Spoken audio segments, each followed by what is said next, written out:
A partir del próximo día 1 de abril, el Museo Carmen Thyssen de Málaga abrirá las puertas de una nueva exposición temporal, Pintura Liberada, una colección que reúne obras de Carlos Alcolea, Carlos Franco, Luis Gordillo y Patricia Gadea, entre otros, y en la que hoy nos hemos colado para mostrarles el proceso previo a esa apertura de puertas. Están viendo la imagen en directo que nos llega desde una de las salas donde hoy les vamos a enseñar cómo es el montaje de la que será esa nueva exposición de la Pinacoteca Malagueña.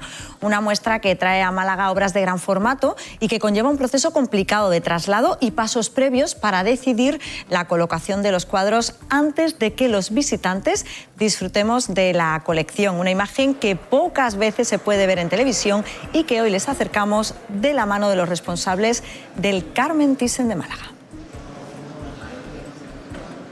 Buenos días, es miércoles, es 26 de marzo, arranca Málaga aquí ahora. Ya saben que somos el magazín de la televisión municipal de Canal Málaga, en el que cada día les acompañamos hasta la 1:15 de la tarde para contarles todas las historias relacionadas con la ciudad. Hoy pendientes de estas 4 imágenes, ya lo han visto, la imagen del día tiene que ver esta mañana con el Museo Carmen Thyssen, pero fíjense, también estamos en directo en el pleno ordinario, mejor dicho, en las ruedas de prensa en las que están presentando las mociones que mañana irán al pleno ordinario del mes de marzo. Los grupos municipales, como les digo, están presentando desde primera hora en el Ayuntamiento de Málaga las mociones que van a debatir mañana y Manu García nos va a contar algunas de esas mociones en unos minutos.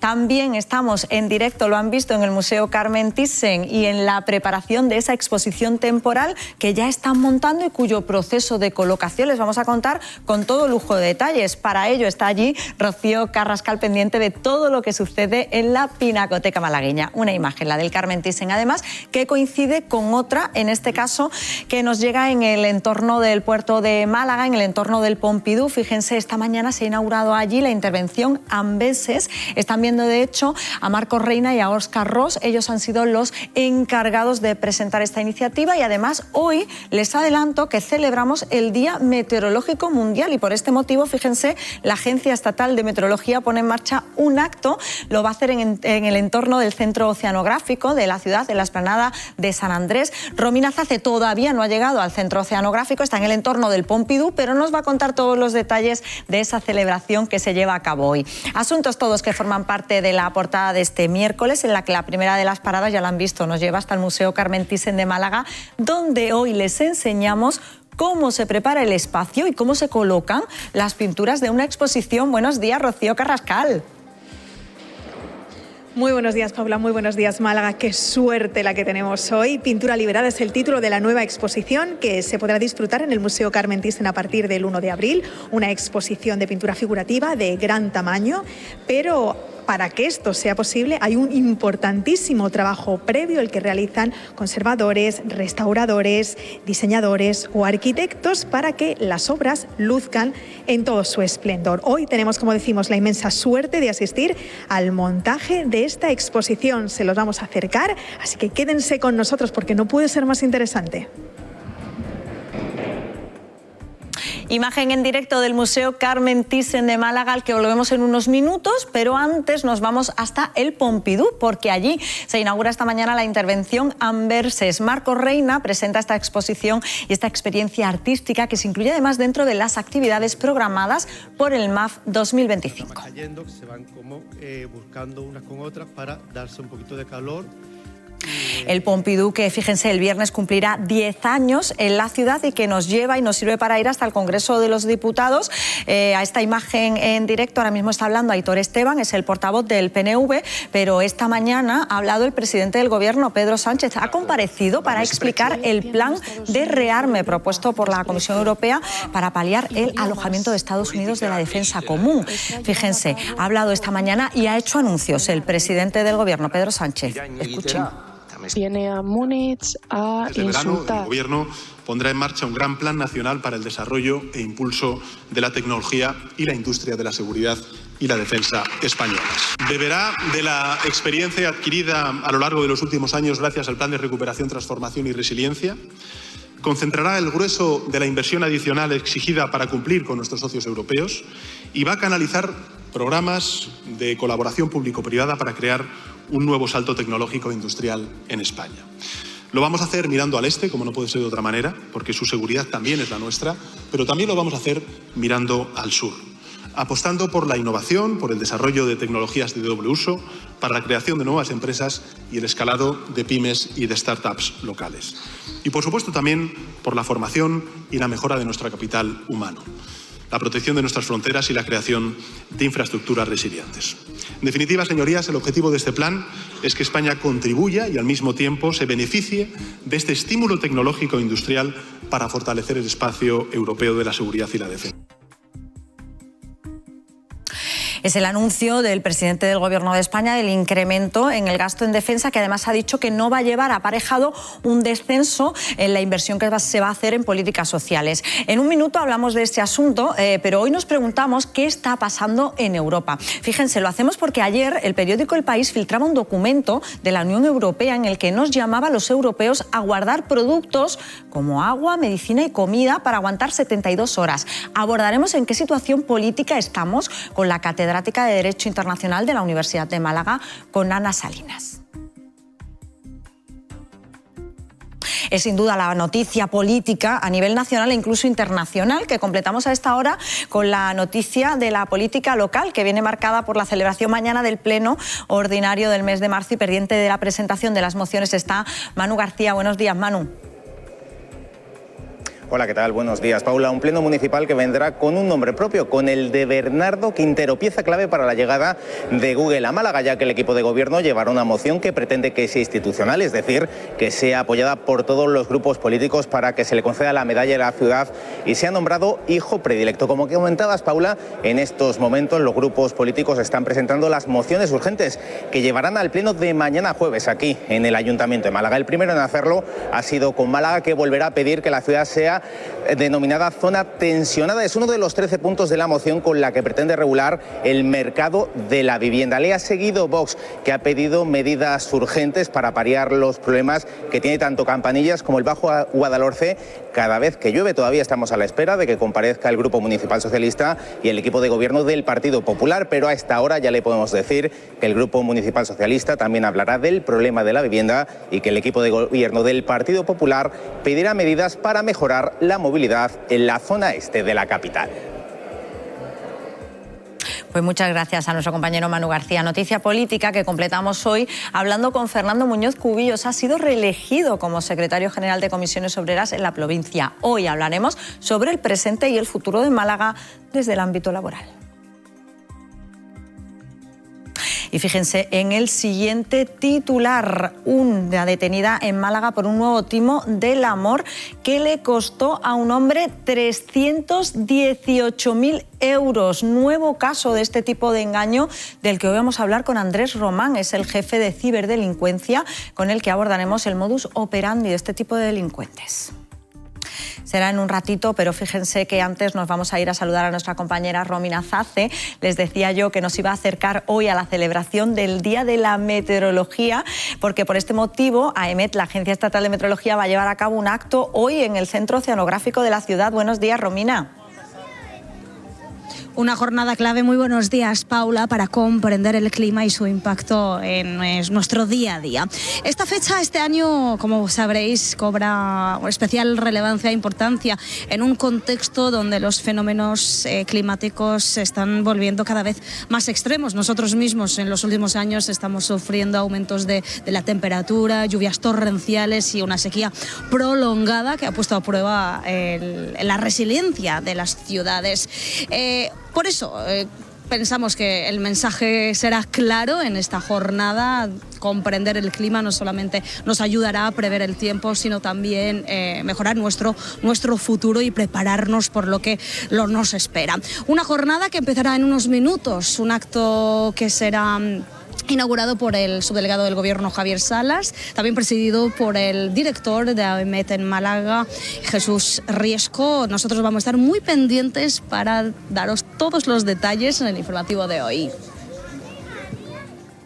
Pues muchísimas gracias a nuestra compañera Romina. Estaremos pendientes de nuestros compañeros de informativos, que ya saben, nos darán todos los detalles a las 2 y a las 6. Y ya lo están viendo, la meteorología que comparte hoy portada con el cambio de hora. El sábado a las 2 de la madrugada tendremos que poner las 3 en los relojes. Horario de verano por el que hoy les preguntamos a ustedes, a los malagueños, a ver qué nos han contado del cambio de hora. Muy mal. A mí el cuerpo se me cambia, la orientación, sobre todo del cambio de hora, yo creo de anochecer antes, después. ¿Insomnio también por las noches? Un poquito, sí. Sobre todo que, bueno, ahora se duerme una hora menos, sí. Sí. Este yo creo que es el peor cambio de todos. Sí, la verdad que sí, porque al dormir una hora menos, los que trabajamos nos cuesta un poco más y hasta que no nos adaptamos, a mí me tarda como un mes en adaptar. Pero el cambio de hora no se iba a acabar hace ya mucho tiempo. Bueno, abordaremos también un nuevo cambio de hora y tendremos tiempo para hablar con Argentina. Es cantaora, actúa este domingo a las 7 de la tarde en el Teatro Cervantes y estará un ratito con nosotros. ¿Cómo alcanzo esa emoción que siempre llevas a escondidas? ¿Cómo hacer que vuelva?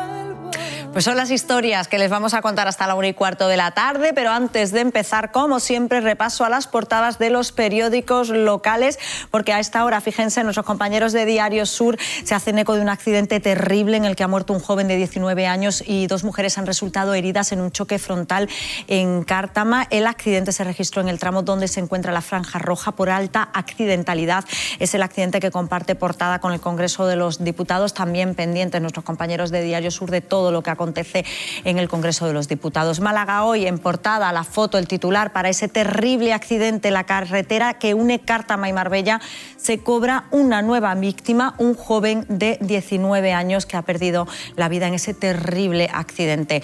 La Opinión de Málaga, foto de portada, piden a la Sareb que pare el desahucio de 36 familias de la barriada del Calvario de Torremolinos. Es la foto y uno de los titulares de portada. El otro hace referencia a los embalses de Málaga. Ganan 25 hectómetros de agua en una semana. La Opinión de Málaga, que en este caso convive también con El Español de Málaga, que lleva a portada Bernardo Quintero, nos lo ha adelantado ya nuestro compañero Manu García. Clave en el boom tecnológico de Málaga será medalla de la ciudad e hijo adoptivo. Lo ha anunciado además el alcalde de la ciudad, Francisco de la Torre, hace muy poquito tiempo, hace unos minutos. Y comparte portada con una historia que titula Un taxista salva a una mujer de ser agredida en Málaga, le tapó los ojos y la boca haciéndole una herida en el labio. Les adelanto que hoy estará con nosotros en unos minutos ese taxista con el que vamos a hablar para que nos cuente todos los detalles de cómo fue esa intervención en la que consiguió poner a salvo a esta joven. Todo esto lo completamos con la previsión del tiempo, que hoy viene marcada por cielos poco nubosos o despejados, temperaturas mínimas que cambian poco y las máximas que suben. Hoy en la capital vamos a oscilar entre una mínima de 10 y una máxima de 21, vientos que soplan de componente oeste y flojos.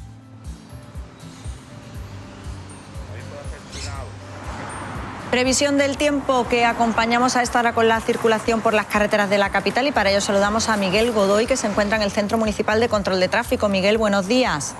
Hola, buenos días. ¿Cómo se circula a esta hora por las carreteras de la capital? Pues nada, de momento sin incidencia, nivel algo más intenso en torno a Plaza Juan de la Hazaña y también la zona centro, los alrededores de las obras de metro y de calle Dos Aceras, zonas que recomendamos evitar y usar el transporte público. Pues muchísimas gracias, Miguel. A vosotros, buenos días.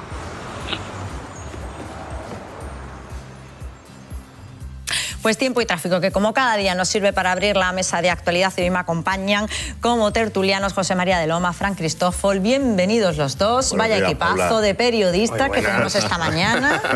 Oye, a mí me encanta, porque además podemos hablar de todos los temas desde el punto de vista, claro, de los periodistas, que al final, como buenos tertulianos, no sabemos dónde va la profesión, que es lo que hablábamos, pero bueno, de momento aquí estamos, ¿no? Aquí estamos opinando de lo que se tercia de la actualidad, que es mucha y variada. Muchos temas. Os preguntaré en un ratito a ver si estáis preocupados por la situación internacional, porque mientras que Europa parece que calienta motores, en España, como casi siempre nos tomamos todo un poco como, ¿no? Casi siempre relajamos un poco, pero bueno, hablaremos de esto en un minuto. Le vamos a preguntar también al invitado de hoy sobre la situación internacional, pero en este caso vamos a hablar mucho de la situación local, porque hoy tenemos a Fernando Muñoz Cubillo. Ha sido reelegido hace unos días de nuevo secretario general de Comisiones Obreras aquí en Málaga y ha tenido, pues bueno, a bien acompañarnos esta mañana. Bienvenido, Fernando. Gracias, Buenos Paula, días. por la invitación. Pero fíjense que les adelantaba yo, en un minuto hablamos, Fernando, largo y tendido, sobre todo lo que tiene que ver con la provincia, pero les adelantaba que hoy nos íbamos a hacer eco de esa noticia que ya publican nuestros compañeros del Español de Málaga, esa intervención de un taxista que consiguió parar una agresión que estaba sufriendo una joven en plena calle el sábado por la noche. Tenemos a esta hora, son las 11:44 y estamos en directo al taxista. Buenos días, bienvenido. Hola, buenos días, ¿qué tal? David, cuéntanos qué es lo que pasó el sábado. Pues el sábado me procedí a realizar mi trabajo, iba circulando por calle Mármoles y me encuentro en una situación que iba una chica caminando, venía de trabajar, y un individuo detrás de la chica con una pinta que ya me intuía yo que a mí no me gustaba. Entonces aminoré la marcha. ¿Sí? Y me quedé mirando por el retrovisor. Hasta que vi un leve forcejeo, el forcejeo y escuché los gritos de la chica. Me procedí a dar marcha atrás y en el momento que di marcha atrás, ese individuo energúmeno, como yo le diría, sale corriendo, dirección centro de la ciudad. Y le perdí la vista. Consiguió parar esa agresión. ¿Cómo estaba ella? ¿Cómo estaba la chica? ¿Había conseguido agredirla? Ella estaba... Consiguió taparle la boca y taparle los ojos. Fue por detrás, por sorpresa, la agarró la boca, la agarró por la boca, le causó una herida en el labio. Y ella, cuando consiguió librarse de él a causa de que me vio y salió corriendo, entró en un ataque de pánico pidiéndome ayuda, lógico, y la invité a entrar, le dije que entrara al taxi. Y ahí procedí yo a llamar a policía local y nacional. Entiendo que llegó la policía, que le explicaron todo lo que había pasado, David. Correcto. La tuve dentro del taxi mientras vino la policía, le explicamos la situación y llegó su madre muy agradecida, la verdad, como es normal. Bueno, pues menos mal que estaba David en esa situación, porque si no, no sabemos lo que habría pasado. Yo no sé si has tenido la oportunidad de volver a hablar con ella. Sí, he contactado con ella vía Instagram y estamos agradecidas, y me comentó que pasó 2 días de mucha ansiedad durante el fin de semana. David, ¿no te pensaste ni en un minuto que tenías que ayudar a esta chica? Entiendo. No, yo salía como cualquier día, salía a hacer mi trabajo y es algo que uno no se espera. Bueno, te lo cuentan que es algo que puede pasar, pero no es algo que tú pienses que vayas a vivir. Claro, y hasta que no te ves en una situación como esta no sabes cómo reaccionar, ¿no? No sabes cómo reaccionas. Es cuando ya te ves en esa situación y que gracias a Dios pues reaccionó de esta manera. Pues David, muchísimas gracias por habernos contado este suceso del sábado por la noche. Gracias. Gracias a usted. Hasta luego. Bueno, pues menos mal que hay personas como David, bueno, pues que de alguna manera actúan, ¿no?, en este tipo de situaciones, y queríamos tener este reconocimiento también pues con estos ángeles de la guarda, como digo yo, que afortunadamente están donde tienen que estar en el momento adecuado. Saben que abordamos todos los asuntos y ha coincidido pues esta historia y este suceso justamente con la visita de Fernando Muñoz Cubillo. Les decía yo que fue reelegido como responsable secretario general de Comisiones Obreras en Málaga. Bueno, lo primero, enhorabuena. No sé si dar la enhorabuena. Yo muchas veces cuando son estos cargos no sabe uno si dar la enhorabuena. Si... Es voluntario, no es obligatorio. No obliga a nadie. No obliga a nadie, lo aceptamos voluntariamente y sabemos qué tenemos que hacer y dónde nos metemos y para qué. Entiendo que contento, Fernando, por esta reelección. Hemos tenido un congreso tranquilo, todo el proceso congresual de Málaga, de todos los sectores sanitarios, sectores de la industria, de la construcción, de limpieza, de administraciones públicas, de ciudadanía o de servicios, hostelería, todos se han desarrollado de forma muy cohesionada. Tenemos en Málaga un sindicato, una organización sindical muy cohesionada, y eso se ve en todos los congresos. No solamente ha habido candidaturas únicas en todos ellos, porque sabemos cuáles son los problemas que tenemos que abordar, y lo que no nos vamos a preocupar es mirar a nuestros compañeros o compañeras de al lado. Vamos a mirar para adelante, que es lo que hay que ser, y vamos a intentar solucionar o poner nuestro granito de arena en la mejora de las condiciones de trabajo y de vida de la gente trabajadora y de la sociedad malagueña. ¿Cuáles son los principales asuntos que quiere abordar? Es verdad que es la tercera, ¿no, Fernando? Si no me equivoco, es la tercera vez que es reelegido. Y la última. Y la última. Pero bueno, ¿qué queda en el cajón? Que diga, ay, pues en esta ya tiene que salir adelante. Pues lo más importante lo hemos puesto de relieve, reducir la siniestralidad laboral. Hemos visto, has presentado ese accidente a las 5 de la mañana.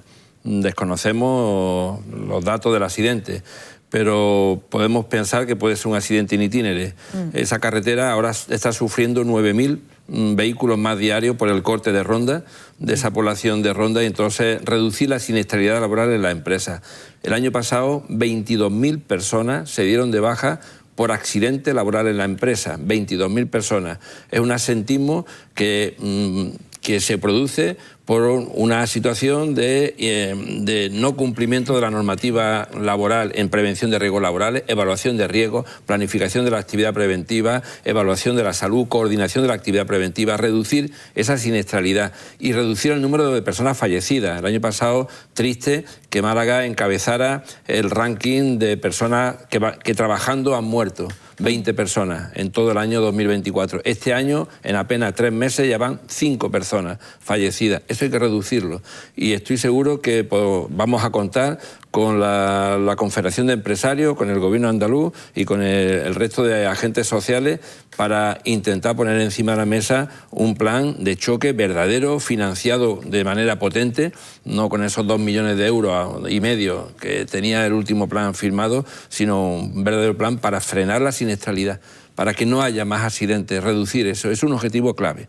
Después hay más objetivos, somos más ambiciosos, queremos buenos convenios colectivos. Málaga en este periodo ha tenido un incremento de renta del salario del trabajo del 6,4%, la cuarta mayor subida de toda España en cuanto a ingresos por renta del trabajo, y tenemos que mejorar la calidad del empleo que hay en Málaga, que se ha mejorado, pero creo que hay márgenes para mejorar, porque los márgenes empresariales, los excedentes empresariales se han multiplicado por 100 en el caso del comercio, del 6% ha pasado al 12%, en el caso de la hostelería está por encima del 20%, Málaga está creciendo, y ese empuje que tiene Málaga, detrás 700.000 personas se levantan todos los días a trabajar y a sacar esta provincia para adelante, el conjunto de trabajadores y trabajadoras. Ese es un reto, pero es muy importante, junto al convenio colectivo, que haya unas condiciones de vida, porque la gente no va a querer ir a trabajar a Marbella si vivir en Marbella vale 1.000 euros al mes. Claro, de vivienda, solo de vivienda. La vivienda, los sueldos han subido, pero la vivienda y el coste de la vida está subiendo mucho más. Que la vivienda ha subido por encima del 11% en la provincia de Málaga, y los salarios en Málaga pues han subido un 3%. Eso, comparado con la vivienda, no da respuesta a esa subida. Luego, tan importante es un buen convenio colectivo, unas buenas condiciones de trabajo, un buen empleo de calidad, como importante es tener una movilidad que te permita circular por Málaga. Hemos pedido recientemente la gratuidad del peaje para los trabajadores que están en la mancomunidad de municipios de la Costa del Sol Occidental y que viven fuera de la mancomunidad de municipios. La gratuidad, como la gratuidad para la gente de Ronda, que tiene que bajar ahora y no solamente hacer 112 kilómetros extra al recorrido de San Pedro, sino que además tienen que coger la autovía o tardar casi 2 horas, hora y media, 2 horas, en ir a trabajar y en volver a su casa. 3 horas diarias en movilidad. Yo creo que hay que apoyar la movilidad colectiva, y hay que apoyarla haciéndola gratuita para los trabajadores y para las trabajadoras. Es una reivindicación que queremos. Pues suerte, suerte, a ver si lo consiguen, porque la autopista de Las Pedrizas dijo que iba a ser gratuita durante toda la semana pasada porque había obras y tal, y duró, creo que fueron bueno, sí llegó al día, sí llegó al día. Un par de horas gratuitas. Fran, José María. Yo, creo que hay 2 temas que especialmente son de debate nacional, pero que nos afectan en Málaga, como son la subida del SMI y su tributación. El sector de la hostelería es probablemente uno de los que más porcentaje de salario mínimo interprofesional tenga entre sus trabajadores. Me equivoco, vale, sí. Tienes más los datos en la cabeza que yo, pero quizás es la asunción. Y luego, aparte del SMI, hablábamos de la siniestralidad. Málaga es una ciudad que, a pesar de tener muy poca industria, porque estamos en pleno sector servicios, ¿a qué se debe ese alto porcentaje de siniestralidad? Pues la primera pregunta, el salario mínimo interprofesional. El convenio provincial de hostelería está por encima del salario mínimo interprofesional, está ligeramente por encima. En el año 2018, el salario más bajo del convenio era 1.200 euros, salario mínimo de convenio.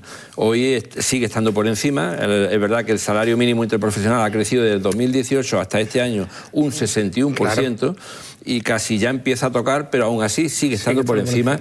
Y yo tengo que agradecer al conjunto de mi organización, del sector de la hostelería, que cuando la pandemia supimos abrocharnos el cinturón, apretarnos el cinturón y negociar en el 2021 esa subida 0%, porque en el 2020 hubo subida salarial, a pesar de estar toda la hostelería cerrada. Pero se ha retomado esa nueva negociación, se ha firmado un nuevo acuerdo a varios años hacia adelante y hemos sido corresponsables. Pero ese salario mínimo interprofesional afecta fundamentalmente a los sectores más precarizados, pues afecta a las limpiadoras, convenios de limpieza que está ahí raspando, a todas las empresas que licitan de seguridad privada, afecta a jardinería, afecta a comunidades de propietarios, en fin, afecta a una parte importante de la población malagueña. El sector de la hostelería está ligeramente por encima, no afecta tanto al sector de la automoción, convenio provincial, o al sector metalúrgico, pero sí afecta, como decía, al sector del campo también le afecta, al sector del comercio también le afecta. Esta subida son los salarios más bajos y que ya están tocando el salario mínimo interprofesional. Respecto a la tributación, decirte que el 80% de las personas que cobran el salario mínimo no tributan, solamente tributan un 20%, y hablamos de personas solteras, sin responsabilidad familiar y que tienen un sueldo. Otra cosa distinta es que en la hostelería hay jornadas parciales o hay ingresos por renta al trabajo, por contrato temporal, que ingresan menos de 1.000 euros al mes, pero no porque el convenio, el salario sea menos, sino porque la parcialidad del 50% te hace que ingrese el 50%, pues ingresa 600 euros, 700 euros. Eso en el caso del sector de la hostelería, de la precariedad que hay en Málaga. Porque nosotros hemos dicho en el Congreso, Málaga está creciendo y es real, la media malagueña está creciendo, pero sin embargo se está quedando atrás mucha gente. Este crecimiento está dejando atrás mucha gente. Si vemos las cifras de desempleo, vemos como la gente que no encuentra empleo, porque las empresas han elevado el nivel de exigencia y cualificación un poquito, han elevado a secundaria, que sí se encuentra empleo, lo han elevado a estudios superiores de formación profesional o de universitarios, que sí encuentran empleo, son los que más rápido encuentran el empleo, pero se queda atrás toda la gente con estudios primarios o sin finalizar los estudios primarios, o de secundaria sin finalizar. Esos son los que engrosan la cifra de paro. Y eso lo hemos planteado al Gobierno andaluz, a la delegación del Gobierno de Andalucía en Málaga, se lo hemos planteado al alcalde de Málaga también, que el Instituto Municipal de Formación y Empleo tiene que reconfigurarse. Eso fue una propuesta de ese Instituto de Comisión Obrera que se lo entregamos a Celia Villalobos en el año 95. El Instituto fue propuesta nuestra, con todo lo que contemplaba, el desarrollo del que hay, y ahora le hemos propuesto que tiene que conectarse servicios sociales de la Concejalía del Ayuntamiento con la Concejalía de Empleo, el Instituto Municipal de Empleo y de Formación, el Instituto Municipal de Formación y la Junta de Andalucía, interconectar esas tres consejerías de la Junta de Andalucía con el Ayuntamiento para que cuando yo doy una ayuda económica a una persona necesitada, también le dé un curso de formación y le busque un empleo. Porque si no, estamos abocados, como le he dicho, habrá gente que nunca van a encontrar trabajo, nunca lo van a encontrar, porque no tienen posibilidad, no tienen formación, y la formación tiene que ser gratuita, no puede ser formación profesional de pago, porque tampoco tienen dinero para pagarse la formación. Es un círculo vicioso, claro, que al final no tengo para pagarme una FP en una FP privada, porque no hay oferta pública, no tengo para eso, sigo estando en primaria, me tengo que meter en la acreditación profesional, que tengo que meterme en el circuito y alguien me tiene que dar el curso, y eso es un círculo vicioso. Hay que sacarlo de ahí, dar la ayuda mientras está en el desempleo, pero darle la herramienta, la caña de pescar, para que pueda ser independiente y pueda trabajar. Dos cuestiones. El otro día leíamos que la Junta de Andalucía quiere regular de nuevo el teletrabajo, ¿no? En algunas comunidades son 2 o 3 días para los funcionarios a la semana, en la Junta parece que el modelo más extendido es de 1. ¿Qué opina Comisión Obrera respecto al teletrabajo? ¿Necesita nueva regulación? ¿Es bueno per se? Depende de los sectores, porque es una tendencia laboral que fue al alza, luego bajó un poco y ahora depende, ¿no? Y hay muchas empresas que están volviendo a lo presencial, otras estimulan el teletrabajo. Y al mismo tiempo, el modelo hacia el que va la provincia de Málaga, que está trayendo mucho empleo tecnológico, mucha gente de fuera que teletrabaja aquí, esas personas, esos emprendedores, esos a veces son currantes, a veces son ejecutivos. ¿Qué tipo de clientela es para un sindicato? O sea, ¿qué intereses, qué derechos tienen, cómo colisiona con la legislación nuestra o no? ¿Acuden a los sindicatos? ¿Es un nuevo sector? De los nómadas digitales. Más o menos. La segunda parte de la pregunta, las nómadas digitales. En la primera, el teletrabajo es una opción que está ahí y que yo creo que debería de estar para quedarse y para regularlo y que sea posible ese teletrabajo. Hoy en día, una empresa moderna, tecnológica, no se concibe sin que haya teletrabajo, porque ya se trabaja en las empresas modernas, tecnológicas, se trabaja en las 3 franjas horarias. Estás trabajando conectado con el continente asiático, conectado con el continente americano y con Europa, y se establecen las reuniones y tal. Sí, el teletrabajo es una realidad que ha venido porque es una forma de aglutinar, de sumar el conocimiento tecnológico en empresas privadas. La administración pública también puede trabajar, también se puede establecer el teletrabajo, con las condiciones que ya se establecieron en su momento en la época de la pandemia, de garantizar la desconexión digital, que ahí hay también un conjunto de leyes para ello, para garantizar los derechos del trabajador que está teletrabajando, que tiene también sus derechos, y de también no romper la presencialidad en determinados sectores. Para todo el mundo no, pero lo que sí es importante es que los trabajadores, la ciudadanía, cuando tiene que acudir a una administración pública, tiene que tener la opción de la presencialidad, porque se queda mucha gente atrás con esto de la digitalización desde el punto de vista de la ciudadanía. Y es cierto que la seguridad social, el déficit de trabajadores y trabajadoras que tiene la seguridad social, por poner un ejemplo, algunas otras administraciones, lo suplen atendiendo por los call centers de otras provincias que atienden las llamadas o los encargos. A ver si empujáis a los bancos para que atiendan a la gente. Bueno, lo de los bancos es que, iba a decir, es de delito. Es que tienen dinero, es que tienen beneficios y pueden invertir, pero es que quieren sacar más beneficios todavía. No te atienden en la ventanilla, te mandan al cajero. Indudablemente, así es. Cierto.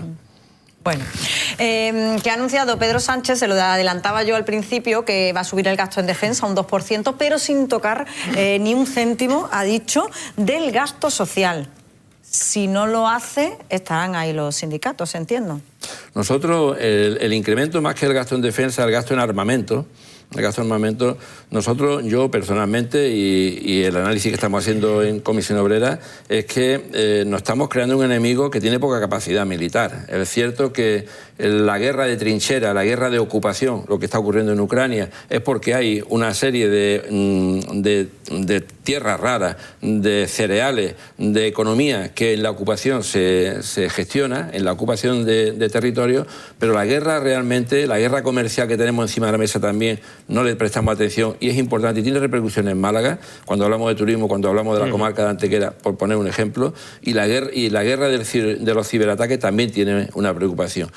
Rusia tiene 140 millones de habitantes, Rusia tiene un PIB inferior al de Italia y nadie piensa que Italia tenga capacidad de invadir el conjunto de la Unión Europea. Es cierto que la frontera del este con Rusia puede verse, digamos, por intereses económicos, yo lo pongo encima de la mesa, igual que es obligación de la Unión Europea proteger la frontera sur, también lo acabamos de escuchar de Pedro Sánchez, la frontera sur hay que protegerla del integrismo islamista, la frontera este hay que protegerla para esos países que están colindantes, pero una invasión típica de una tercera guerra mundial, como hemos escuchado Donald Trump, yo creo que está el escenario muy lejos. Y que el gobierno alemán invierta 500.000 millones de euros, que ha anunciado que va a invertir en la fabricación de vehículos de defensa, de vehículos de armamento, es más salvar temporalmente la economía del automóvil en Alemania, que está en crisis, frente al tecnólogo chino, y salvar la tecnología y las empresas americanas, que Donald Trump está haciendo ahí una maniobra económica muy potente, y más que pensar que Rusia va a provocar una tercera guerra mundial y una invasión. Yo creo que lo estamos viendo con el tratado de paz de Donald Trump en Ucrania. Donald Trump vende la paz y Ucrania se la tiene que comprar. si le da la explotación de las minas de Azov, si le da las tierras raras y le vende los tanques. Antes los tanques eran para los aliados, ahora los tanques se venden a cambio de... Y Rusia quiere exactamente lo mismo, la explotación de la materia prima de Ucrania. De ahí pasar a una guerra me parece que un poquito obsesivo. En cualquier caso, a nivel nacional, si el gobierno dijera que va a reducir la inversión en política social, ahí sí que estaría el... Nosotros vamos a estar defendiendo los derechos sociales y los derechos laborales. Y lo vamos a defender, gobierne quien gobierne, y se formen las coaliciones de gobierno que se gobiernen. Siempre lo hemos hecho así, y yo personalmente, cuando me he tenido que enfrentar a un ayuntamiento para exigir los derechos de los trabajadores en la provincia de Málaga, me ha dado igual que ayuntamiento quien esté gobernando, si es de un lado o es de otro. A todos le hemos hecho concentración cuando los derechos de los trabajadores de ese ayuntamiento están en peligro. Bueno, pues Fernando Muñoz Cubillo, muchísimas gracias por habernos acompañado esta mañana. Le preguntaba yo por la situación internacional, porque hablamos ahora de política nacional e internacional, porque ya saben que a esta hora continúa, lo han visto, la imagen en el Congreso de los Diputados, donde Pedro Sánchez ha anunciado esta mañana el incremento en el gasto de defensa, un 2%, y para ello ha propuesto un plan nacional para el desarrollo e impulso de tecnología y la industria de seguridad y la defensa española.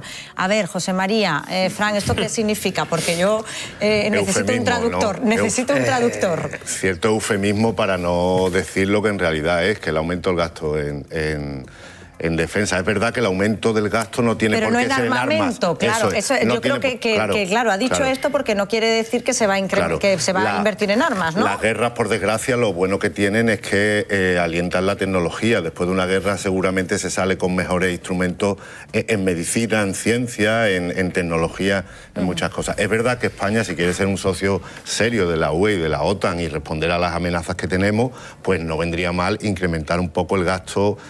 No en pistolita, pero por ejemplo en subir el sueldo a los soldados. Perdóname un segundo. Vamos a escuchar al presidente del Gobierno y seguimos hablando de este asunto. Antes de verano, el Gobierno pondrá en marcha un gran plan nacional para el desarrollo e impulso de la tecnología y la industria de la seguridad y la defensa españolas. Beberá de la experiencia adquirida a lo largo de los últimos años gracias al Plan de Recuperación, Transformación y Resiliencia. Concentrará el grueso de la inversión adicional exigida para cumplir con nuestros socios europeos y va a canalizar programas de colaboración público-privada para crear un nuevo salto tecnológico e industrial en España. Lo vamos a hacer mirando al este, como no puede ser de otra manera, porque su seguridad también es la nuestra, pero también lo vamos a hacer mirando al sur, apostando por la innovación, por el desarrollo de tecnologías de doble uso, para la creación de nuevas empresas y el escalado de pymes y de startups locales. Y, por supuesto, también por la formación y la mejora de nuestro capital humano, la protección de nuestras fronteras y la creación de infraestructuras resilientes.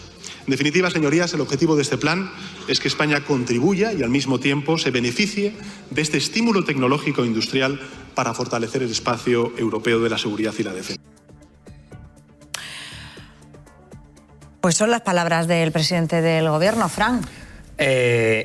Yo estoy todavía intentando hacer el resumen. Estás como yo intentando traducirlo todavía. Claro, porque yo no he querido entrar mucho en el debate con Fernando, pero yo, tampoco creo que una tercera guerra mundial esté cerca, pero entre eso y ser obsesivos creo que hay un punto medio en el que tenemos que tener en cuenta que desde el sur hacia Europa hay una fuerza militar importante. Si Estados Unidos elige quedarse con el aliado africano en lugar del aliado europeo, tenemos un problema. O al margen. O al margen, efectivamente. O al margen, sí. fíjate. Dejar de ser el tapón. Dejar de decir, bueno, yo me desentiendo, perdona, yo... O quedarse con el aliado ruso, que tampoco... Claro, a mí no me afecta. A todo esto, fíjense, ayer el periódico El País, no sé si lo vieron, publicaba este titular un poco inquietante, cuando menos, que decía que Bruselas pide que los hogares europeos almacenen suministros de emergencia por si llega una crisis climática o una guerra. Claro, nosotros ante esta situación hemos invitado esta mañana a Ana Salinas, que es catedrática de Derecho Internacional, que ha estado con nosotros antes, y hemos invitado también a Claudia Luna Palencia, que ella es periodista y es corresponsal para la Moncloa y la Unión Europea para la revista Vértigo Político. Bienvenidas, buenas tardes. Hola, buenas tardes. Gracias. Ana, vamos a empezar. A ver, ¿qué está pasando en Europa? Danos luz. Bueno, lo que está pasando en Europa es que nos estamos dando cuenta de que aquel acuerdo por la defensa que hubo a partir de la Segunda Guerra Mundial, pues ahora mismo está en entredicho, porque el presidente Trump no parece que lo tenga tan claro, que quiere apostar, a pesar de estar todos en la OTAN, en esa alianza común, no tiene tan claro que quiera apostar por la defensa europea, salvo que sea un negocio para Estados Unidos, que es como él interpreta toda su política. Y bueno, yo creo que Europa se ha dado cuenta, no es solo que Rusia quiere invadir Europa o que Rusia lleva apropiándose de territorios de una forma bastante impune desde el 2004 e incluso antes. Empezó con Macedonia, luego siguió con Georgia, ahora es Ucrania, va extendiéndose poco a poco y en la medida en que Putin siga ahí, esa política seguirá. Y bueno, yo creo que ha llegado el momento de que los europeos seamos coherentes. Nos quejamos muchísimo de Estados Unidos, nos quejamos del hermano americano, sobre todo los grupos más de la izquierda en general, pero es vox populi en la calle el quejarnos del abuso y sobre todo ahora con Trump por parte de Estados Unidos, pero bueno, habrá que entonces hacer algo al respecto, porque yo fui la primera que voté no a la OTAN, fue la primera vez que voté en unas elecciones, cuando cumplí mis 18 años, yo voté no a la OTAN. Después de muchos años me he dado cuenta cómo funciona el mundo y necesitamos estar prevenidos y necesitamos defendernos y necesitamos contar, ojalá que nunca sea necesario usarlo, pero contar con las defensas que se impongan según la situación en cada caso. Y yo creo que lo que hay que hablar es efectivamente de asumir la defensa europea por nosotros mismos, que ahora es el momento, ahora. Podía haberse hecho antes, porque tuvimos una oleada de ataques terroristas en 2014 en adelante que fue espantoso y seguimos dependiendo en aquel caso en buena medida de alianzas militares donde está presente básicamente Estados Unidos, de decisiones ajenas a nosotros. Si queremos realmente tomar nuestro futuro en nuestras manos, el de Europa, tenemos que ser consecuentes con esto. Y esto del kit es como la parte, yo la veo como lúdico, festivo, la parte anecdótica de esta situación. Que ahora empecemos un refortalecimiento desde el punto de vista preventivo en Europa es bueno para Europa, siempre que se hable de que nosotros fabriquemos lo que necesitemos, que pongamos dinero para el desarrollo de nuestra propia tecnología y no sea al final una excusa para seguir comprando armamento a Estados Unidos, porque le estaremos dando por la puerta de atrás lo que Estados Unidos está pidiendo. Eso no sería bueno para nosotros, pero si realmente se habla de apoyar esas políticas, ese apoyo a la investigación, ese desarrollo de nueva tecnología, eso sería fantástico. Pero para eso hace falta que Europa realmente esté madura. Yo no sé hasta qué punto está madura y hasta qué punto estamos dispuestos a ese tema. El kit sanitario es, bueno, a nosotros nos llama mucho la atención porque parece como que viene la hecatombe, pero yo recuerdo haber estado en casas de amigos alemanes que tienen una especie de refugio. En Suiza también es bastante frecuente. En Centro Europa, donde sufrieron muchísimo la Segunda Guerra Mundial, pues están acostumbrados a tener eso en casa. Mi hijo ha vivido mucho tiempo en Alemania y sigue allí. Es muy frecuente tener pues una mínima cantidad de agua, de medicinas. Otra cosa es que eso realmente es un poco anecdótico, ¿no? Hasta qué punto eso te vale.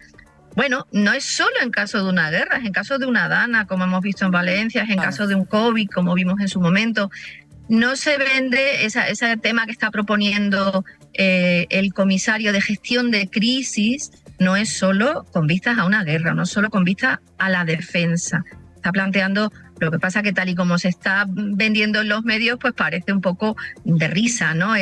Sobre todo si uno dice, bueno, con los pisos que ahora la gente puede permitirse de 70 o 60 metros cuadrados, ¿cómo almacena además todo lo que se le está diciendo, no? Pero en principio es bueno todo lo que sea una iniciativa preventiva. Claro, y que además los españoles en esto vamos por detrás. Lo decía yo hace un momento, aquí lo tenemos mucho menos asumido. De hecho, siempre buscamos como la parte más lúdica, ¿no? de todo el asunto, nos lo tomamos un poco a guasa, ¿no? Toda esta historia, y desde ayer un poco venimos hablando en grupitos, pero en el tono anecdótico. Yo le quería preguntar también a Claudia Luna Palencia, la veíamos hace un minuto, a nivel periodístico, ¿qué se habla a nivel nacional e internacional en este caso? Bueno, hay inquietud, querida Paula, por supuesto. El consenso entre los colegas periodistas que cubrimos Bruselas, Ginebra, que cubrimos pues todas las cumbres internacionales y demás, bueno, es que muy bien que se tomen en cuenta medidas de prevención, de precaución, de previsión, pero no a la política del miedo. Entonces, es la crítica más constante que estoy escuchando por parte de mis colegas en Bruselas. Y también tenemos la sensación de que hay información que se nos oculta. Es verdad, y yo lo he escrito en varias ocasiones, que en los últimos 6 meses sabemos que hay 14 informes de inteligencia en diversos países en la Unión Europea que advierten, el más reciente lo ha publicado precisamente Finlandia, que advierten de la enorme posibilidad de que Putin no se conforme con Ucrania y vaya a atacar a Montenegro, a los Bálticos e incluso llegue a Polonia. Polonia nos ha demostrado lo rápido que se puede rearmar, porque bueno, ha sido el país que más se ha rearmado, el país que más en corto tiempo pues está reforzando sus fronteras, temeroso precisamente de esa información. Pero como te digo, hay 14 informes de inteligencia.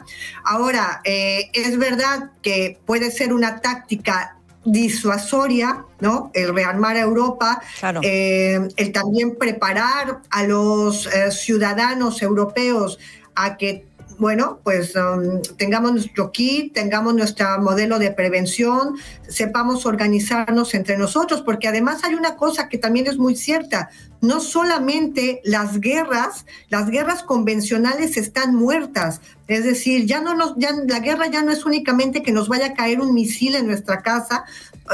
Las guerras también se están viviendo en el terreno de lo cibernético. Hay guerras híbridas. Entonces, hay que prepararse para, por ejemplo, una desconexión digital que deje a los ciudadanos aislados, sin ir a un cajero automático, sin poder hablar por teléfono en el móvil, sin saber qué está pasando, sin tener comunicación por parte de los medios, ¿no? Informativos. Entonces, estamos muy a favor pues, de que haya esta política de prevención, no a la política del miedo. Sí nos inquieta como periodistas, en mi caso del ámbito internacional, el que muy posiblemente la Comisión Europea, que encabeza Ursula von der Leyen, que además fue ministra de Defensa de Alemania, se nos esté ocultando información más crítica, precisamente pues para no inquietar más a la población, ¿no? Bueno, esperemos que no, ¿no? Esperemos que no haya información más allá de la que conocemos. Ana, yo no sé si estás de acuerdo un poco con esta sensación, con estas informaciones que tienen los periodistas a nivel internacional sobre la posibilidad de que hubiera más información de la que nos llega realmente. Seguro que sí. Seguro que sí. Y además aquí en España es que como nos pilla todo un poco lejos, pues parece que no nos afecta igual o que no nos lo tomamos, o cuando nos llega lo exageramos, o para bien o para mal. Es decir, se nos está acobardando, se nos está asustando para vendernos otra cosa, para utilizarlo políticamente, o al contrario, no es para tanto, esto en realidad eso es muy exagerado. Yo creo que no, que hay que ser bastante maduro y bastante consciente de que efectivamente las guerras son muy peligrosas hoy día y son, digamos que tienen poliédricas, tienen muchas facetas, muchas posibilidades, muchos escenarios de nuestro día a día que nosotros pensamos que no, y que efectivamente estoy de acuerdo con Claudia en que no se trata de que te caiga un misil, hay muchas otras cosas. El ataque a los bancos es una realidad y es una realidad relativamente frecuente, mucho más frecuente de lo que querríamos hoy día, y eso desarma a un país en un momento determinado. Entonces yo lo que entiendo es que tenemos que ser maduros en España para ver que Alemania está invirtiendo, pues porque lo que necesitamos es ser autodefensivos y no estar dependiendo permanentemente de que nos rescaten los demás, porque entonces estamos sujetos permanentemente al chantaje. Yo creo que eso sería un resultado fascinante, fantástico, magnífico, si los europeos nos tomásemos esto en serio a partir de lo que pasa con Putin. Yo entiendo, lo he dicho antes, empezó con Macedonia, siguió, bueno, por supuesto Kaliningrado, que se lo quedó, ese territorio, luego ha seguido con Georgia, ahora está con Ucrania, mañana podría ser Finlandia perfectamente. Recuerdo que celebramos la conferencia anual de la Sociedad Europea de Derecho Internacional el año pasado en Lituania. Los estados bálticos están y fue toda centrada en la tecnología, están muy preocupados por el daño que ya les hace a día de hoy desde el punto de vista informático, por ejemplo, en cuanto a gestión de grandes infraestructuras, Rusia, que además a partir de 2011 se adoptó un código de conducta en esa materia precisamente por los ataques que Lituania había sufrido por parte de Rusia. Eso es una forma de hacer la guerra también. Claro. En España hablaba Ana, además, está muy lejos, que la frontera está lejos. Perdóname. Que nos afecta a todos. Sí. Hablaba, de hecho, hablando de los ciberataques, de hecho, el presidente del Gobierno, Pedro Sánchez, ha hecho referencia en su intervención a los ciberataques y a la amenaza que supone todos estos ciberataques. José María, sí, dime. Quería preguntarle a Ana. Buenos días a ambas, lo primero. Hola, buenos días. Hola. ¿Qué tal, Ana, desde tu punto de vista, esta Europa que necesita rearmarse y que tiene peligrosos enemigos, tiene también enemigos dentro, ¿no? O sea, ¿hasta qué punto algunos discursos ultras o antieuropeos o antiunidad europea o prorrusos, esto están también horadando un poco, ¿no? Esa unidad de acción de lo que debería ser Europa en conjunto como cultura, como civilización, como territorio democrático, ¿no? Pues cada uno lo está enfocando de una manera, pero sí, cada cual intenta arrimar el ascua a su sardina. Por eso yo decía antes que hay que ser maduros y hay que ser responsables en Europa, porque sería un feo escenario que Europa se plantease la autodefensa más que el rearme. A mí me gusta hablar de autodefensa, de disuasorio y preventivo, no necesariamente para lanzar ningún ataque ni para acumular armamento sin sentido. Debiéramos ser serios y maduros para entender también que con gobiernos populistas tan recalcitrantes, tan extremistas en algunos Estados miembros europeos, pues habría que tener mucho cuidado con ese rearme. A ver cómo se va a rearme, por usar el término de la presidenta de la Comisión. Muy duro eso y muy serio. Hay que tener muy claro cómo utilizar. Por eso es bueno que sea la Agencia Europea de Defensa la que de alguna manera controle este tema. Por cierto, presidida por un español desde hace poco. Ana, yo también tengo una pregunta, y es que yo no paro de darle vueltas a esa fuerza que tiene Rusia como como superpotencia mundial. Nos centramos en lo físicamente cercano a Rusia, pero ¿hasta qué punto un país como Rusia, con tantas ansias de influencia, no puede saltar con esa tecnología hasta el extremo de hacer también fuerza desde la frontera sur, es decir, alianzas con países como Marruecos, como Argelia, etcétera, para presionar a esta Europa que nos está quedando claro que muy madura y muy hecha parece que no está después de tantas décadas en marcha? No, desgraciadamente no, y eso es muy posible. Hemos visto que no ha tenido ningún problema en aliarse con Corea del Norte. Por supuesto, lo de China va de soi, como se dice en francés, ¿no? Iba de suyo, eran aliados naturales, lo son en el Consejo de Seguridad de Naciones Unidas. Eso lo sabíamos que iba a pasar. Que hubiera presencia de soldados de Corea del Norte sobre el terreno, pues que eso no lo hubiésemos dicho hace 2 años cuando empezó la guerra. Y sin embargo se ha producido. Por supuesto que Rusia es ahora mismo, bajo el gobierno de Putin, como Estado, es un Estado de una ideología discutible. Marxista, desde luego que no lo es, aunque él sea un nostálgico de los viejos tiempos de la Unión Soviética, y sin embargo es muy radical de derechas. Eso lo está demostrando con la persecución de la prensa libre, con la persecución de la expulsión de las ONG, con la normativa contra el colectivo LGTBI, etcétera, etcétera. Muy radical. Que se alíe con quien haga falta, porque entiendo que es un gobierno realmente sin ideología. ¿Cómo combinas unas creencias o unas prácticas tan de ultraderecha con el credo chino, ¿no? Son absolutamente incompatibles. Eso te demuestra que no el poder y el control, y se va a liar con quien haga falta. Y eso es lo que debiéramos tener muy claro los europeos. Bueno, son compatibles en él, que lo hace todo compatible, es capaz de a uno y a otro. Él lo hace todo compatible. Ana Salinas, mil gracias por habernos acompañado esta mañana. Gracias. A vosotros, gracias. Hasta luego, Paula. Chao, Claudia. Hasta luego. Claudia Luna, que la tenemos también ahí. Mil gracias a ti también por habernos acompañado esta mañana. Un abrazo.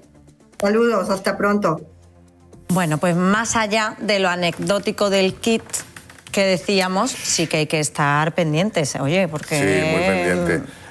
Estaba pensando un poco en plan conspiranoico, ¿no? Venga. Estas informaciones tan sugerentes surgen también cuando se debate sobre si aumenta el gasto militar. Claro, yo lo dije ayer ya, José María. Yo ayer abrí esa... dije, a ver si esto es ya la burbuja informativa que nos está preparando para aumentar el gasto. Se filtra el periódico de mayor tirada, se filtra el País el día antes de que comparezca el presidente del gobierno, digo todo. Nos meten un poco de miedo para que no seamos tan reacios. Tú no estás en la militar, ¿no, José María? Ya. No, bueno, ese es otro temazo, ese es otro temazo. La mili que puede volver, no sé, esperemos que no. Un apunte. Estando muy de acuerdo con lo que decían Claudia y Ana de que ya no hay guerras convencionales, las guerras son de otra manera, pero la gran paradoja es que tenemos una guerra súper convencional en Europa. Una guerra con todos sus ingredientes. Con columnas de tanque. Con sus trincheras, con sus soldados enfrentándose cuerpo a cuerpo, con sus bombardeos. Es decir, que es verdad que las guerras ahora son tecnológicas, ciberataques, dejar a una ciudad sin electricidad, sin internet, etcétera. Pero se está librando una guerra muy del siglo XX. Sí, o sea, que ese peligro existe todavía también. Señor. Esos estados pequeños tan tecnológicos como los bálticos, ¿no? Que parece que todo es en el ciberespacio, pero no, la amenaza real de una guerra de siempre también existe. Y de hecho, las fábricas de armas y la venta y compra de armas, que va a ser una tendencia esta temporada, pues están ahí fabricando cositas para que la gente se mate. Bueno, pues seguimos contándoles afortunadamente asuntos mucho más amables que tienen que ver con el Museo Carmen Thyssen de Málaga, al que hoy nos hemos ido para enseñarles cómo se monta una exposición. Nuestra compañera Rocío Carrascal y Lorena Aragón están justamente allí viendo, fíjense, cómo colocan cada uno de los cuadros de la próxima exposición temporal del Museo Carmen Thyssen. Hola de nuevo, Rocío. Hola de nuevo, Paula. Pues aquí lo estáis viendo en directo, cómo se están colgando esos cuadros que llevan viniendo, bueno, pues desde hace varios días, los están acogiendo aquí en el Museo Carmen Thyssen para el montaje de esta nueva exposición que todos los malagueños y los que no son malagueños van a poder disfrutar a partir del 1 de abril. Lourdes Moreno, directora artística de la Pinacoteca, muchísimas gracias sobre todo por abrirnos las puertas y dejarnos disfrutar de este momento tan privado, tan íntimo del museo como es el montaje de una exposición. Sí, es verdad que es un momento especial y suele ser un momento pues delicado porque las obras salen de sus cajas, van a pared, pero he de decir que el equipo del Museo Carmen Thyssen Málaga está encantado de recibiros y de poder compartir con el público pues estos momentos especiales de un montaje expositivo. Un montaje además de una exposición de gran formato, lo que supongo que conlleva además más complicaciones en lo que a traslado se refiere, en lo que a montaje. ¿Cómo lo habéis organizado? Porque además todos los cuadros son préstamo en este caso, ¿no? Sí, efectivamente es así. Todos los cuadros son préstamos de diferentes instituciones, tanto públicas como de coleccionistas privados. Para eso hay una persona en el museo que es el registro, en esta ocasión es Clara Ruiz, y ella se encarga de organizar con el equipo de transporte y de seguridad del museo la llegada de las obras. En esta ocasión hay alguna de gran formato que ha tenido una casuística especial a la hora de acceder a la sala de exposiciones. Todo eso se prevé con antelación y se tiene en cuenta, por supuesto, las medidas de las obras, tanto con marco como con la caja, claro está, para ver si pueden caber en nuestro ascensor y cuál va a ser la operativa efectiva para traer la obra de arte hasta aquí, hasta la sala de exposiciones temporales. Obras que recibe el equipo del museo, también el personal de restauración del museo y en algunos casos, como por ejemplo el de hoy, personal de los propios fundaciones, organizaciones, organismos o personas privadas que ceden esos cuadros, que vienen también a vigilar que llegue en perfectas condiciones. Sí, eso es así.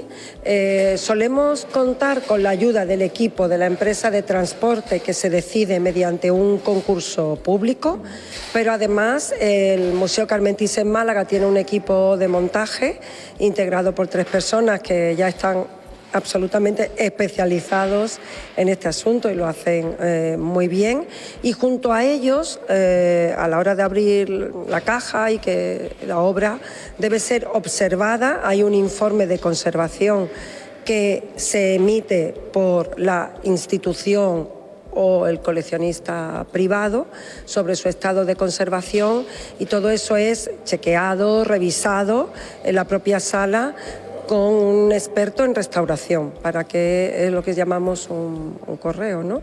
Y da fe de que la obra se encuentra en buen estado a la hora de ser colgada y presentada al público.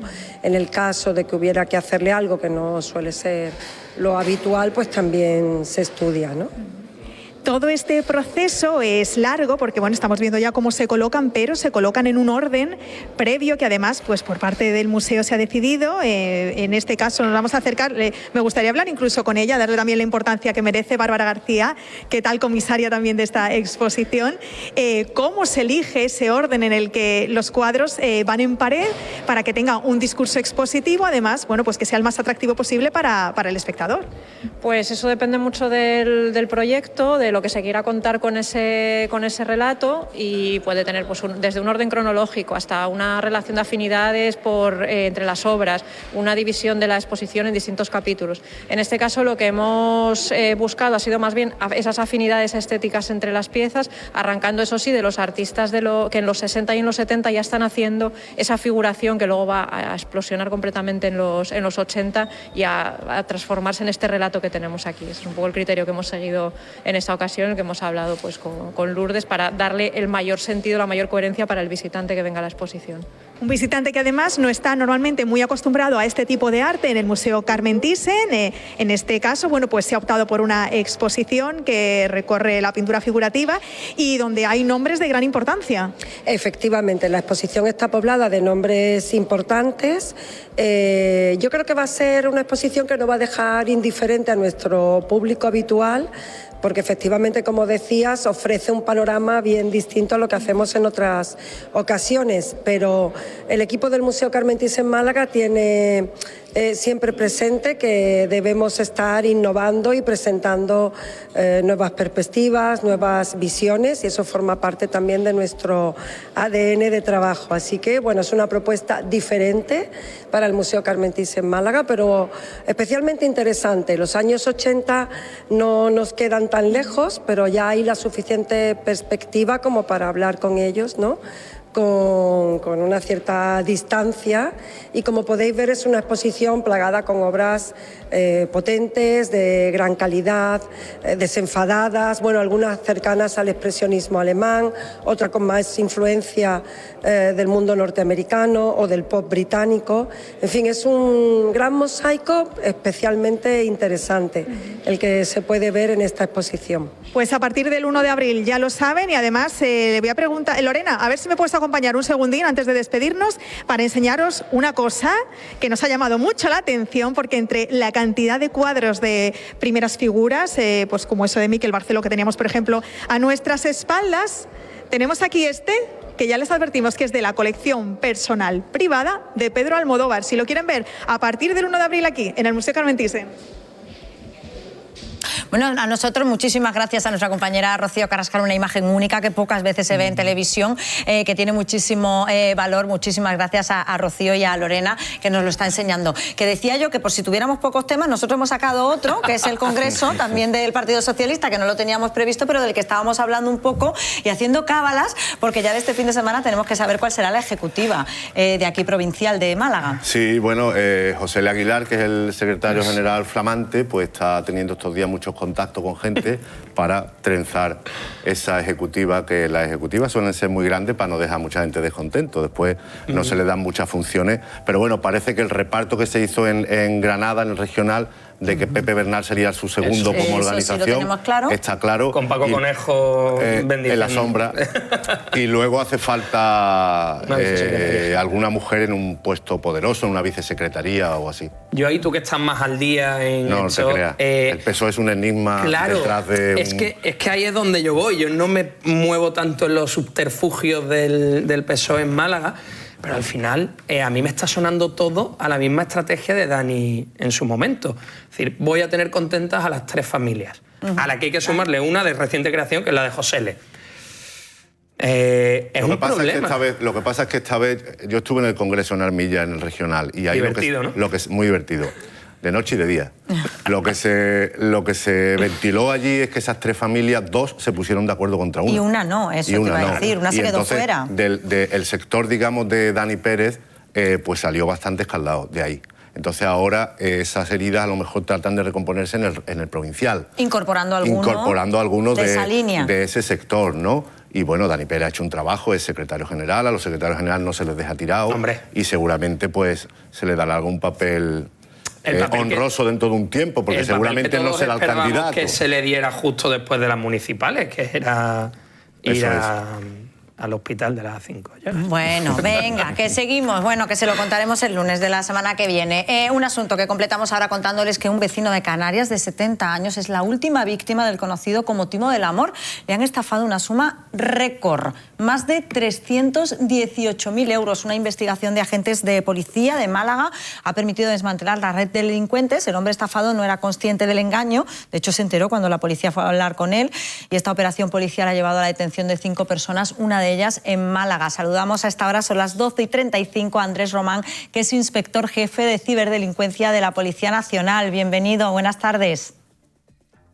Pues, hola, Paula, y a todos los contertulios, de nuevo, para hablar de algo que ya has conocido, hemos tratado en otras ocasiones como el fenómeno de la estafa del amor.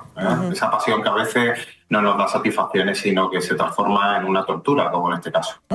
¿Cómo es el modus operandi de este tipo de engaño, Andrés?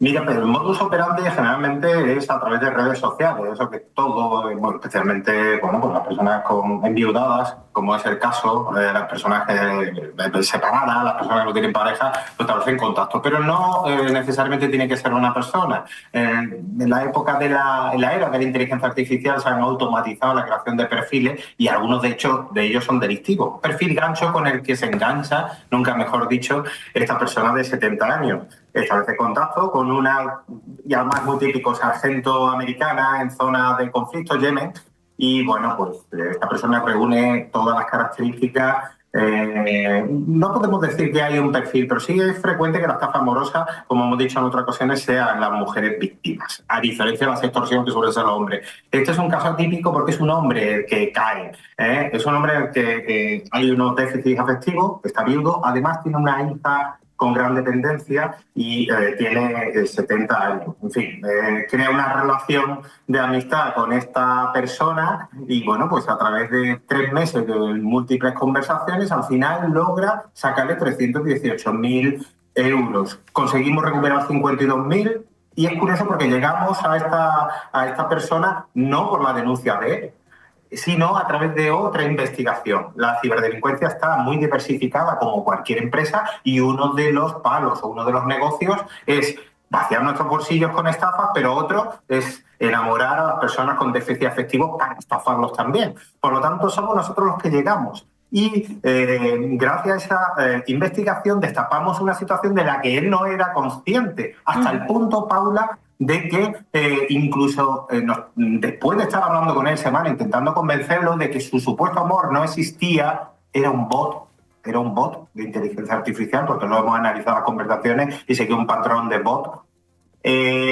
siguió haciendo transferencias. Al final en abril conseguimos ya que denuncie y bueno, pues ya el mal estaba hecho, hemos recuperado 52.000 euros, 5 personas detenidas, 2 en prisión y además sabemos fehacientemente el sitio incluso de Nigeria desde donde ha salido el ataque. Esta persona tenía un discurso perfectamente normal, pero tenía pues eso, de lo que adolecen muchas víctimas, ¿no? Que son déficit. Como hemos comentado, el problema no está en el delincuente aprovecha los problemas que tenemos nosotros y que nos hacen tremendamente vulnerables, ¿no? Andrés, ¿qué redes suelen usar este tipo de estafadores? Bueno, cualquier red. En este caso fue a través de Instagram, Facebook, TikTok, depende. También redes específicas de relaciones como Badoo y demás. Es decir, hay muchos perfiles que son perfiles ganchos, muchos perfiles que nos enganchan y luego nos sacan ya pues a través de Telegram o típicamente WhatsApp, como en este caso nos envían fotografías. Yo, de verdad, analizando las conversaciones, hemos analizado las conversaciones porque esto es un caso de estudio criminológico. Es todo un tono amoroso, cariñoso. Ese es el bot, esa es la automatización de la inteligencia artificial. Pero, sin embargo, cuando hablan de dinero, cuando hablan de cuentas corrientes, cuando hablan de las necesidades que tienen de enviar un paquete, de la necesidad económica para formar una familia, y se trata de hablar de lo verdaderamente importante, basta, la sintaxis, la dialéctica cambia, porque entra la persona, entra el nigeriano concretamente, con algunos fallos de traducción. Es difícil verlo, pero con la ayuda de inteligencia artificial podremos desentramar, ¿no?, cuál es el modus operandi. Las personas intervienen cuando van a hablar de pasta, mientras es el bot el que está enamorándonos. ¿Por qué hacen esto? Para sistematizar y masificar la cantidad de ataques que están haciendo simultáneamente. Tú, con un ordenador, puedes mantener conversaciones y trabajar a personas, muchas personas simultáneamente, y tú intervienes cuando se producen determinados parámetros. Eso lo hemos visto muy claramente en este caso. Y bueno, detrás de ello hay una historia humana, ¿no? Y una historia económica brutal y una historia personal. Estos están muy especializados los subsaharianos, son maestros. Lógicamente tienen sus redes de españoles relacionados, marroquíes, senegaleses, guineanos, aquí en España, con la que rápidamente cogen el dinero o hacen de mulas financieras. Pero cualquier red social es válida para que nos trabajen y sobre todo que detecten ese déficit, ¿no? A mí me sigue sorprendiendo que se le den 318.000 euros a una persona que uno no conoce, ¿no? Que no conoce absolutamente de nada. ¿Hasta qué punto no te enganchan? Andrés, yo precisamente hablabas de ese entrenamiento de la inteligencia artificial. Claro, tenemos este caso vamos a hablar, caso de éxito para el estafador, pero tenemos varios cientos o varios miles de casos en los que los no estafados han ido entrenando a la inteligencia artificial para saber por dónde seguir o no seguir. Entiendo que esto también es importante cuando recibimos ese tipo de mensajes, cómo responder, cómo tenemos que actuar ante eso para no darle al bot, a la inteligencia artificial, más información de la que debemos. ¿La troleamos? A ver, esto al final, la ciberdelincuencia es una cuestión de probabilidades. No se hacen ataques dirigidos, se crean perfiles y se espera que y haces solicitudes de amistad. A partir de ahí ya ves, ¿no? No es que el bot sea el protagonista. El bot es un instrumento del ciberdelincuente para llegar a muchas personas y que no tenga que estar tecleando, como antiguamente, ¿no? Yo me acuerdo de una fotografía policial en la que se veía a una de Filipinas con un montón de móviles puestos en la pared tecleando simultáneamente. Sí, la inteligencia artificial nos permite masificar, automatizar y hacer lo que antiguamente se necesitaba muchas personas. Pues ¿eso qué significa? Que aumentan las probabilidades de tocar con alguien que pique, ¿vale? Pero bueno, estos bots son utilizados también por las empresas, es decir, un instrumento válido, cada vez está más perfeccionado porque más perfeccionado están las técnicas y la tecnología. Lo importante es saber qué no hacer. Y bueno, pues que no hay que hacer es siempre no fiarse absolutamente de nada, de lo que vemos, de lo que escuchamos, de nada. Volver a la vieja usanza. Internet está bien como medio para contactar con personas, pero no olvidemos que el vis a vis, el contacto humano, eso es insustituible. Y eso nos puede estafar, pero... Hombre, y no darle dinero, Andrés, y no mandar dinero a nadie, como digo yo. En fin. Yo no me lo creo, yo sigo sin creérmelo. Normal. Sigo sin creérmelo porque digo, ¿pero quién es capaz de hacer esto? Una persona con 70 años en sus cabales que ha tenido una profesión importante. Esto no está unido a las clases sociales ni a la formación. Esto está unido a las vulnerabilidades y eso es lo que nos une a todos los humanos, independientemente de clases sociales. Y es que todos somos vulnerables al amor, al sexo, a lo que hemos dicho en otras ocasiones, las pasiones humanas, ¿no? Sigo sin creérmelo, pero las conclusiones que llegamos, las transferencias, las denuncias, la realidad supera siempre la ficción. Créeme que podríamos escribir guiones de varias películas. Es tremendo. Andrés Roma, muchísimas gracias por habernos acompañado esta mañana. Gracias. Muy bien, gracias a vosotros. Bueno, pues hay que seguir esos consejos, no fiarse de nadie, es así, sobre todo si no lo conocemos, como decía él, el contacto físico, y sobre todo también a mí me da mucha pena porque muchas veces son personas mayores y es una situación a lo mejor de soledad, de carencias, en las que encuentran pues de alguna manera una voz que les responde. Se juega con los sentimientos, ¿no? Sí, y con la autoestima de las personas vulnerables, mayores, y se le hace creer cosas que no son y bueno... Y eso es la parte más triste, ¿no? Bueno, que este sábado cambiamos la hora. A ver, ¿os gusta, no os gusta? Yo ando loca, ¿eh? A mí este horario no me gusta nada. A mí este horario me tiene malo, como decía la entrevistada al principio. A mí me trae loca. También porque resulta que se hace de día, o sea, es de día hasta muy tarde, por la mañana es de noche todavía cuando te levantas, entonces como que me vuelve un poco loca. ¿Cómo le dices tú a los niños, venga arriba? Ya. Y tienes... No. A mí me tiene una semana o dos. Sí, el otro no me afecta nada, lo reconozco, pero este sí.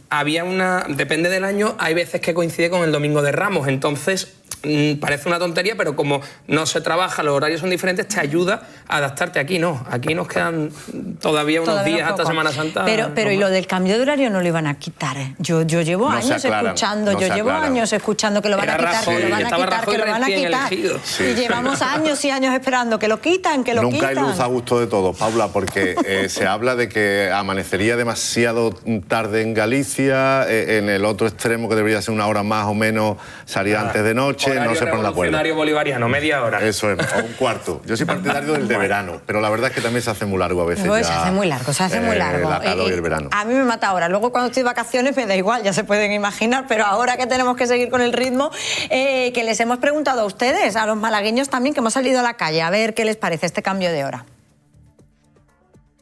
A mí me parece una tontería. Yo pienso que debería tener un horario siempre, porque cuando hay ese cambio me afecta mi, ¿cómo se llama? Cuando se duerme, ¿no? Por la mañana me despierto más cansado y por eso pienso que no debería haber ese cambio. Pues la verdad que es un fastidio. Hasta que te acostumbras, el cuerpo se acostumbra, es un fastidio. Sí, pero bueno, es lo que hay. ¿Usted preferiría que tuviésemos siempre la misma hora? Yo pienso que sí, que es un absurdo, que eso no sirve para nada. Pienso que deberían de dejarlo una horita y no tantos cambios, porque es verdad que se nota. A mí me parece bien, que haya más sol, me parece bien, más vitamina. ¿Y lo de que haya mucho cambio, te gustaría que siempre fuese el mismo horario, eso de cambiar? Es un descontrol, pero bueno, estamos acostumbrados ya. Muy mal. A mí el cuerpo se me cambia, la orientación, sobre todo del cambio de hora, yo creo de anochecer antes, después. ¿Insomnio también por las noches? Un poquito, sí. Sobre todo que, bueno, ahora se duerme una hora menos, sí. Sí. Este yo creo que es el peor cambio de todos. Sí, la verdad que sí, porque al dormir una hora menos, los que trabajamos nos cuesta un poco más y hasta que no nos adaptamos, a mí me tarda como un mes en adaptar. A mí me da igual, estoy jubilado, ya me da igual la hora que pongan. ¿No le cuesta más trabajo lo de dormir, acostumbrarse y eso? No especialmente. ¿Y le gustaría a usted que siempre tuviésemos el mismo horario en vez de estar cambiando? Sí, no, me es absolutamente indiferente un horario que otro. Bueno, a este hombre no le afecta. José Antonio García Serrano, psicólogo malagueño, miembro del COPAO, del Colegio de Psicólogos de Andalucía Oriental. Bienvenido, buenas tardes. Muy buenas tardes, Paula. ¿Cómo nos afecta el cambio de hora? A ver. Pues fíjate, la ciudadanía ha hablado y nos ha dado algunas de las claves que no es que solo lo diga la ciencia, sino que las personas lo experimentamos y lo llevamos experimentando todos estos años. Cuando hablamos del cambio de hora, vamos a partir de que a las personas no nos gustan los cambios en rutina, aunque esto individualmente tiene muchos matices, no nos gusta que nos cambien la forma de ver la vida, nuestras actividades. Somos animales de costumbre, José Antonio, eso es verdad, somos animales de costumbre, eso es una realidad. Entonces un cambio de hora implica un cambio en todo esto. Cambiamos una hora, adelantamos, dormimos una hora menos, decimos que vamos más cansados, nos montamos un poquito más irritables y el cuerpo también necesita un periodo de adaptación. ¿Por qué? Porque todo esto hace que cambie. ¿A qué hora comemos? ¿A cuáles son nuestras actividades? Ahora salimos del trabajo y hay luz solar. Si yo me meto en mi casa ahora, de alguna manera el cuerpo me está pidiendo que tenga actividades más con mi gente, con mis amistades. Entonces llego un poco más tarde a casa, que ceno un poco más tarde. Y fíjate que son muchos cambios que nos afectan a todas las personas, en mayor o en menor medida. También, si quieres, podemos hablar de que hay personas vulnerables o personas a las que esto le afecta un poquito más, como por ejemplo los niños y las niñas, que por cuestiones de desarrollo tienen una menor flexibilidad y ven cómo el sueño se ve afectado de manera directa, con todas las implicaciones que eso tiene, y también, por ejemplo, las personas mayores, donde en situaciones normales y cotidianas ya vemos cómo hay una alteración entre lo que es el sueño y la vigilia, pues cuando metemos un cambio tan importante como este, pues lo encontramos. Otro grupo podría ser, por ejemplo, todas las neurodivergencias y así continuar, porque este cambio de hora afecta de manera diferente a cada persona. ¿Es mejor el horario de verano o el horario de invierno? Pregunta del millón. Afectan ambos cambios de horario. De hecho, tienen afectaciones diferentes, porque fíjate, a nivel corporal no es lo mismo tener una hora más de sol, por lo tanto una hora más de actividad, una hora más de contacto, como es lo que tenemos ahora, con una hora menos de dormir, con todas las implicaciones que eso conlleva. Lo decía antes una malagueña, decía, para las personas que trabajamos este horario nos viene un poquito, depende del horario que tengamos de trabajo. Claro. En cambio, fíjate, asociamos mucho a este cambio de horario todo lo que tiene que ver con la ansiedad, la irritabilidad, la excitación, ¿vale? Los problemas de sueño, porque llego a casa y todavía estoy excitado por tanta luz, por tanta actividad y por tanto contacto. En cambio, el cambio de horario de invierno es al revés. Encontramos, en vez de ese polo de ansioso, un polo un poquito más depresivo. Personas que nos dirían, bueno, es que termino de trabajar y ya es de noche y me voy a mi casa y me falta ese contacto social, esa actividad, ¿vale? Fijaros, cuando esto lo Nada es perfecto, José Antonio, diría yo. Claro, hay que preguntarle a las personas. Fíjate, más que hablar de grandes rasgos de la población, hay que preguntar a las personas, que dependiendo de su horario, de sus actividades, de su rutina, a algunas les vendrán mejor a algunas les vendrán mejor el otro. José Antonio García Serrano, muchísimas gracias por habernos acompañado esta mañana. Gracias. Muchas gracias, Paula. Un saludo. Bueno, yo digo que nos quedemos con uno o con otro, pero que ya dejemos de cambiar la hora, que creo que no tiene ningún sentido, además. No sé, no le veo yo ninguna explicación. José María, Fran, mil gracias a los dos por haberme acompañado esta mañana. Un placer. Nada, el placer es mío. Que todavía nos queda contarles algunas de las noticias en las que están trabajando nuestros compañeros de la redacción, y para ello saludamos a María José Vidal, que está ya preparada.